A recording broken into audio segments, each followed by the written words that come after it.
Hello, vinyl community, YouTube. I'm here after a long break that I've taken from doing videos. My buddy Steve is here with me again. Howdy. And so just the thought, decided, well, today would be a great day to do a video. I hope you all had a good Thanksgiving if you are here in the Americas or USA, and everybody else. Hope you just have had a good week. We're going to do some recent finds, of course. It's been a while, so we'll start right in. Yeah, lots of music that I don't have a clue about. Recent finds. Great. He's got my cheat sheet, so I'm going to just kind of wing it, and he's going to try to make sure I cover everything. When I was young, I had first learned about the album. We used to always just call it Lynn County. Of course, Lynn County is the name of the band. They've been around ever since the late 60s, early 70s. I'm not sure when this album was. 68. 68, yeah. And the actual title of this album is Proud Flesh Soothsayer. Proud Flesh Soothsayer. Say it 3 times fast. Proud Flesh Soothsayer. Proud Flesh. Now, a soothsayer, of course, is a fortune teller or a person who... You mean a little bit? No, that's fine. And, but this is, in my opinion, one of the better psych albums that I grew up with. Okay. I played a little bit for Steve, so he got a little taste of it. I did. Parts of it I liked, but there was a flute dude. What was it? Larry Easter on flute. Happy Easter, Mr. Easter. And I didn't like the flute, but other parts were rocking on there. Oh, yeah. And it kind of had that blues feel to it. Yeah. A lot of it is blues rock oriented. So I wonder where Lynn County's at, though. I don't know. That's a good question. Well, anybody know? If you know where Lynn County is, please put it down there because we want to go visit it. Probably in middle America somewhere. Yeah. All right, next up. I should take these plastics off, shouldn't I, Richie? The Richie police. The Richie police are coming. Oh my God! Every time I think of him when I do that. And hold it up, or the Mazzy police is going right. to get you. Right. We'll try to do it the best we can. This is another one of the albums that satisfy my drive for Japanese psych. Crazy. I think there might be one more coming, but then I'm going to kind of back off. Really? Oh yeah. Wow. Okay. There's just too much good music out there to be focused on one for too long. But this is very good psych. I mean, it is out there. It's out there. Yeah, that's what Steve was saying while he was listening to it. But once it gets by some of that,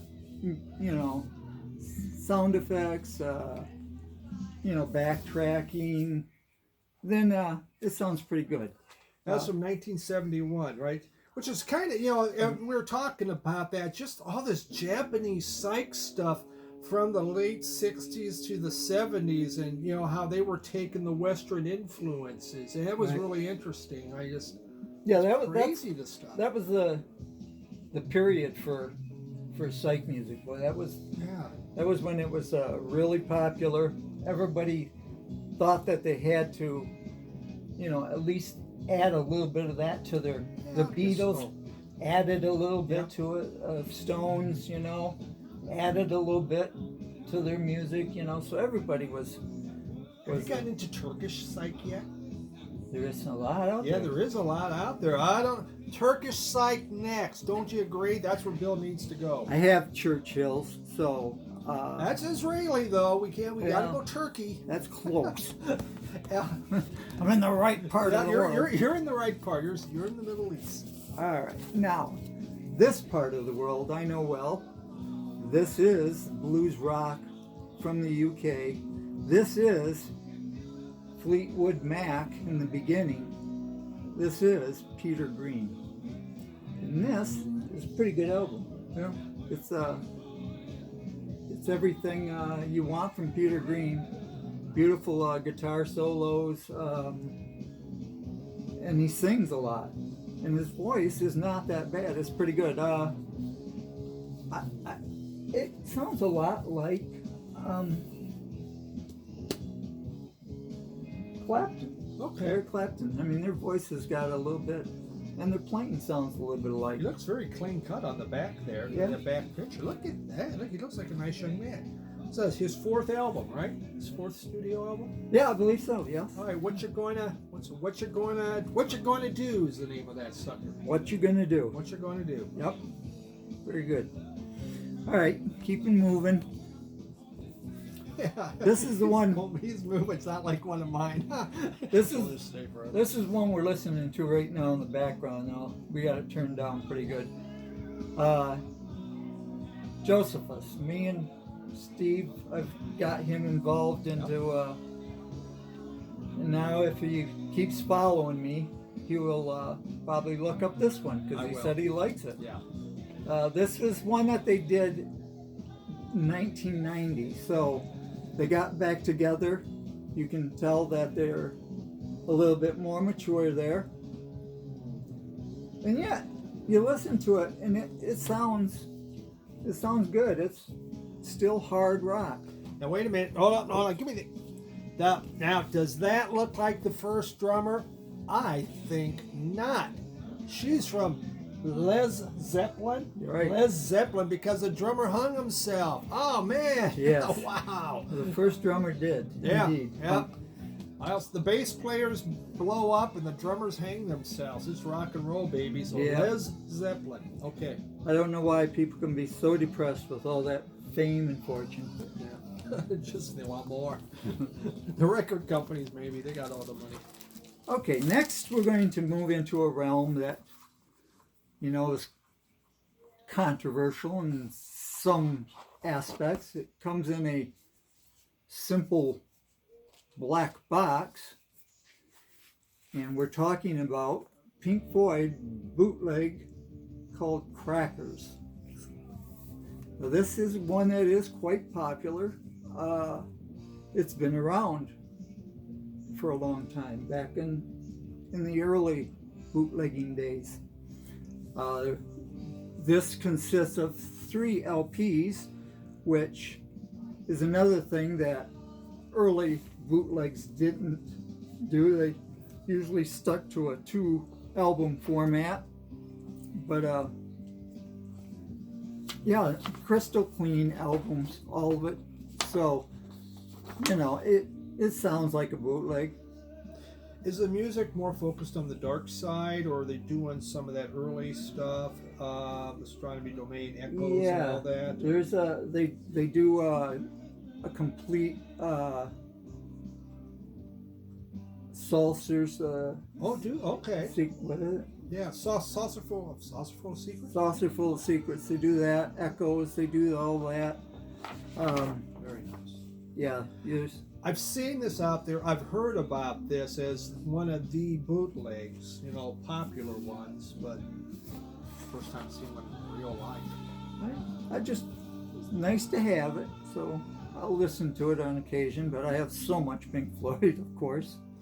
I've been getting more because they've been reissuing these bootlegs and putting them out. So I've been buying some, and I got a couple from Keith. Mm-hmm. It's slowly been building. It is kind of fun when you hear those bootlegs. Just that's a point of time. A live album, you're prepared for it. So I'm going to do a live album. We're going to do this. Mm-hmm. We're going to do that. A bootleg, they're not. It's just whatever happens. Sure. I think that's what makes it exciting. Yeah, and there's a whole story of. Matter of fact, I should have brought it out here. I have a thick book on the history of bootlegs. kidding. Yeah. Wow. If you're interested, I'll show it to you. But yeah, it talks about all the different bands. Rubber Dubber was another bootleg, and one of their interesting claims is they ran their process out of the back of a semi. Uh-huh. And they kept on the move so that nobody could find them. It works. That's right. A mobile studio. Rolling Stones had their mobile studio. Those guys had theirs. But do you remember when? I'm going to go a little off track, folks, but I got Steve here. So that's okay. Remember when online music was coming out, and everybody was getting used to downloading music off of the internet? There was a bunch of bootleg companies where you could actually go and download music from for free. Sure. Like what was that? Napster? Napster, yeah. And of course, you know, the musicians, they were getting robbed. And they didn't like that, so there was a little effort at the time to prosecute some people and try to stop the onslaught of online that'd be the Napster recording. Guy. Yep. But they fine-tuned it. Now it's become pretty much the normal. A lot of people will pay a low price, you know, 99 cents for a song, whatever. Yeah. And that will probably never die off. But in the day, bootlegs of records were the same way. The musicians felt as though they were getting ripped off because they were getting no kickbacks from the bootlegs. So they asked the government to help step in, and you know, it was just a process for a few years that they got involved. It was a little bit bigger over in the UK. The UK clamped down on it real hard. Mm-hmm. Yeah, there was absolutely no bootlegs out of the UK there for a while. So yeah, I remember like in the 80s with bootlegs, if you went to a record store, it's like, hey, you got something under the counter. Mm-hmm. You know, it's like, psst, psst, hey, you know, code word here, and you know, so they pull a bootleg out. You know, you hid them. You went to record shows. It wasn't like a lot of times they were out front. Hey, you got a bootleg. All word of mouth, yeah. Yeah, it was. You know, really secretive. But it was like, you're not supposed to have these. So there was just this super excitement about them. Yeah. Bill's going to have the longest video ever, by the way, right now. I'm going to make sure he goes. It is a big stack too. All right, next up is a try to not get too much glare. An album called Fist. This album is off of the pattern of like the new wave of British heavy metal. It's just good, solid rock and roll. Nothing too flashy about it. Matter of fact, in some cases, it's rather raw. What does that say about it? It says that it's a new wave British heavy metal band, and came out in 1981. Fist.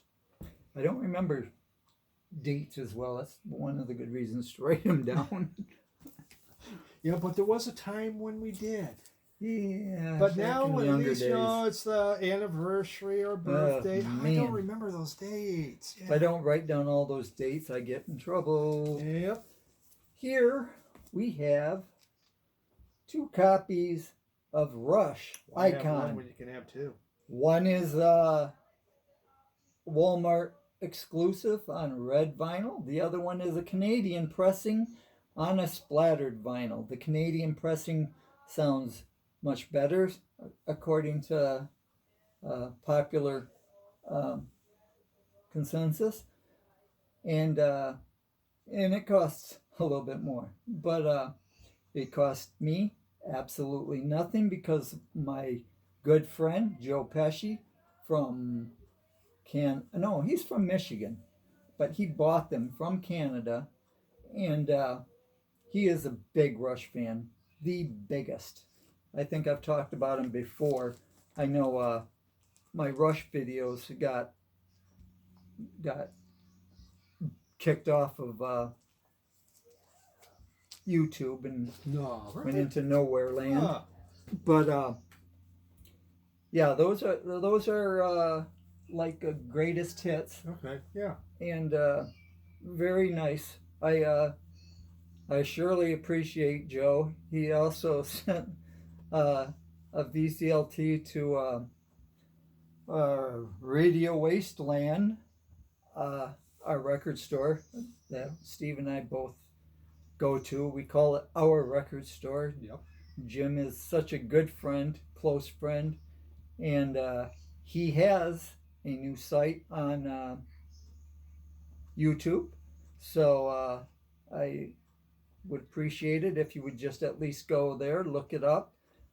Radio Wasteland Records. Is that right? That's right. That is correct. So. And give him a like. He's a good guy. Yeah. And The best. And we'll move on. That Joe Pesci, I loved him in My Cousin Vinny. Yeah, I don't think it's the same Joe Pesci. But if it is, I loved him in that. So but, if you are, that's great. But he sure is a nice guy. Yeah. This album was shown recently by Noble Records. Dylan showed a copy of this, an original copy. Steve was familiar with this one, believe it or not. I almost bought an original copy. And this is a reissue that I picked up. But I really like it. It's a little all over, but there's a couple of good songs on here that I think make the album good. I mean, if it wasn't for a couple of good hits, I would say this record was just average. But there's a couple of great songs on here, like Witches Come Today, and there is definitely a psych, tinge to it. Yeah. See, a couple of years. They had an original at Radio Wasteland, so I was in there and I had Jim spin it, and I just couldn't get into it. But for Bill, this is your kind. This is his wheelhouse, so he gets it. Yeah, I do. I think I bought ABBA instead. I'm pretty sure I grabbed an ABBA album instead of that one because I think danced to it. My psych friends would definitely, benefit from giving it a listen to at least. Yeah. Anything else on there? The Sensational Alex Harvey Band. That's pretty cool. Alec, what is it? Alex, the Sensational Alex Harvey Band. One of the guys, they out of Scotland. After this, right? That's what they became. Right. This is a Scotland band originally. So they had a lot of albums. I do like the Sensational Alex Harvey Band. Mm-hmm. I had a few from them. Yeah, they kind of laid off the psych and went more after the hard rock kind of. Well, yeah, with the Scottish kind of hard rock. Yeah. They have their own sound. Here we have Winger, and this is Pull from back a few years ago. 93. Huh? 93. Oh, yeah, 1993. It came out on Music on Vinyl. I love Music on Vinyl. This was a limited copy, I believe. It's numbered, but It's there. I don't know. Yeah, I got Maybe it's not. 750. There's 750 of Yeah. them. And you're number 368. Ah, there we go. You're right in the middle. Right in the middle. But it's good. I'm not a completist. I just like Winger, and I wanted to give it a try, and it's good. It's not great. It's good. It's Winger. I like Winger's voice. I like whatever his name is. It slips Kip. my Is it Kip? elderly. Yes, Kip Wingers. I love his voice anyhow. Here we have an album that Steve and I both know because it was Steve's album at one time. I sold it. And he turned it into the record store, and as soon as he did, I picked it up. I know Bill wanted it. I would have just gave it to him. But hey, yeah, that's okay. it's part of my new collection. I'm bringing albums in for credit, so I keep my collection small. And we love Jim, so we like to have him get involved as a middleman. This is produced in a studio that is built within a cavern, I believe near St. Louis, or it's in Kansas Missouri. City. Yeah, Kansas City area. Yep. And Independence. there is quite a few of these cavern studios. I looked them up, and there was one in Toronto. There's one out in California, one in Belgium. There's one in Australia. And this, it has all kinds of music in here.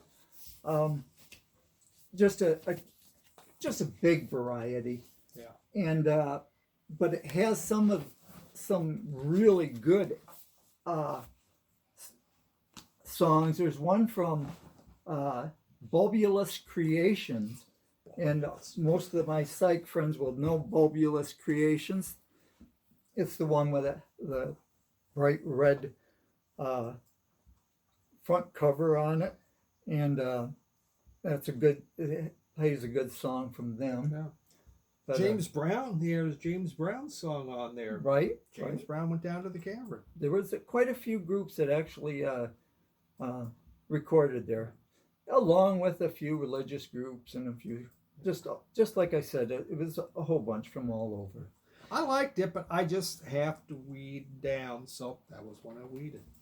Well, now we're past my 20 minutes. Because I'm on the video. It's his fault. He asked me. But we are wrapping it up because this is the last of the group. AC/DC, Power Up. Everybody knows now about this new release that's come out. I got it on the opaque yellow vinyl, which is an exclusive from their website. Very lemony. Here is the insert. That's cool. Very nice. And this is the centerfold. Who doesn't love a centerfold? Everybody loves centerfold. Yeah. And I really like this AC/DC album. We talked about who it. took over for Malcolm? They went out and they got somebody in the family. Yeah. So his name is Young too. I believe it's Stevie Young, What a is great name. Angus's nephew. Angus's nephew. All right. Okay. So it's all in the family. Stevie's played with him before, but the greatest thing is they went back. They got Phil. Phil Rudd. I don't know if they got him out of prison or out of jail, or I know he had a lot of trouble, but they got him back, and they got Cliff back too. Okay. So these kind guys, of a geriatric group now, except for the nephew Stevie. But they're used to playing with each other. Yeah. And they sound great. Okay. Yeah, that's what you said. It has a really. It is the AC/DC It is. sound. It is the AC/DC sound, and I think it actually goes back to some of the better albums, like maybe Stiff Upper Lip, in that area. But I really like it. If you like AC/DC, I think it's a must. If you like hard rock, I think you should give it a listen. Okay. Coming from him, it's got to be right. And with that, I think it's time to wrap up, folks. We went long, not quite 30. I tried to make this go for 30, but he keeps it going. We could talk about anything else if you want. No, we won't. If you want long, just watch one of my videos. We will spare you all. And we do want to thank you all, because without you, we are nothing. We're just two guys talking to a phone. What did you do with your life? Well, I spent my life talking into a phone. Yes. I think it's important. But we love sharing our passion with you. and we appreciate Absolutely. you being there to listen to us. Yep. Thank you, everyone. Bye. Bye-bye.